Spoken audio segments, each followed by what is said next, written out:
Le Brent a clôturé au-dessus de 108 $ lundi. Ce chiffre, à lui seul, aurait suffi à paralyser n'importe quelle séance. Pourtant, le CAC 40 n'a reculé que de 0,19% à 8141 points. Un repli presque anesthésié, comme si le marché refusait d'intégrer ce que cette hausse implique vraiment. La semaine s'ouvre sur un calendrier de tous les dangers. La Réserve fédérale décide mardi et mercredi, la BCE et la Banque d'Angleterre jeudi. En parallèle, 5 des 7 magnifiques américains publient leurs résultats trimestriels. Entre les tensions au Moyen-Orient, l'attentisme avant les annonces des banques centrales et les publications de 5 magnifiques, le CAC 40 stagne, résumaient les Échos en milieu de séance. Sur le marché parisien, les signaux sectoriels se lisent en négatif. Transavia a annoncé l'annulation ciblée de plusieurs centaines de vols en mai et juin, invoquant directement la flambée du kérosène, conséquence directe du blocage du détroit d'Ormuz, par lequel transite 20% du brut mondial. Les compagnies aériennes portent le signal le plus visible, mais l'onde de choc touche toute la chaîne de coûts industriels. L'INSEE vient de confirmer que le prix du pétrole en euros a bondi de 45,9% en un seul mois de mars. Le gaz a suivi, avec plus 63,1%. Forvia a officialisé la cession de sa division intérieure au fonds Apollo pour 1,82 milliard d'euros.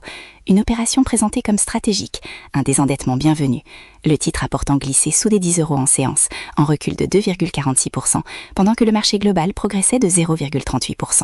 Ce décalage dit quelque chose sur la confiance du secteur automobile européen que les annonces de restructuration ne parviennent plus à restaurer. Renault, en revanche, a terminé en forte hausse grâce au relèvement de perspectives de son partenaire Nissan. Ce contraste entre deux équipementiers du même écosystème illustre le tri que le marché opère en ce moment. Il récompense les accroches à la demande asiatique, il punit l'exposition aux coûts européens. Voici le vrai sujet de cette semaine, celui que les chiffres de marché ne montrent pas immédiatement. Depuis le déclenchement du conflit au Proche-Orient fin février, le Brent a progressé d'environ 50%. L'inflation américaine a atteint en mars sa plus forte hausse en près de 4 ans.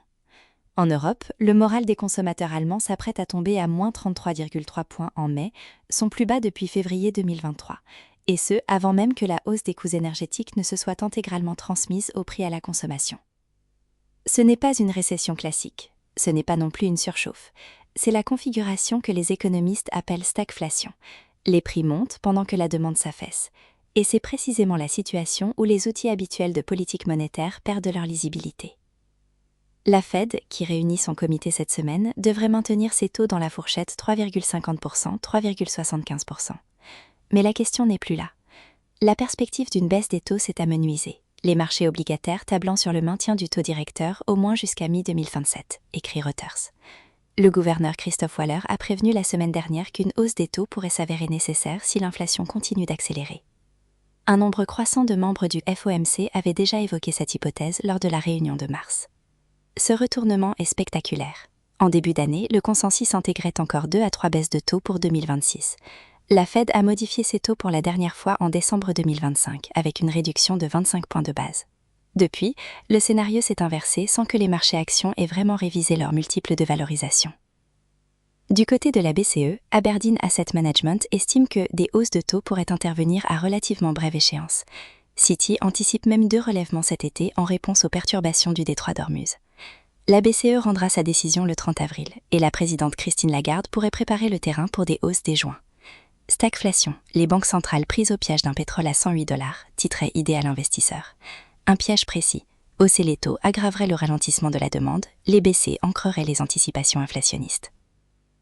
Ce parallèle a une histoire. Dans les années 1970, la combinaison choc pétrolier plus inflation apportée plus demande en berne avait contraint les banques centrales à des erreurs symétriques. Trop accommodantes d'abord, trop restrictives ensuite. La différence structurelle aujourd'hui, c'est que les bilans bancaires sont plus solides et les mécanismes d'ancrage des anticipations plus robustes. Mais cette différence ne suffit pas à effacer le dilemme. Il y a pourtant une fissure dans ce raisonnement. Téhéran a soumis une proposition en plusieurs étapes. Cessez-le-feu, réouverture d'Ormuz, report des discussions nucléaires. Washington exige que le dossier nucléaire soit traité en préalable. Si ce point de friction se dénoue, le Brent pourrait refluer. Mais un représentant iranien du secteur pétrolier a lui-même déclaré que même une réouverture du détroit ne ferait pas nécessairement revenir les cours sous 80 $. Ce signal, venant d'un acteur partie prenante, ne devrait pas être pris comme vérité absolue.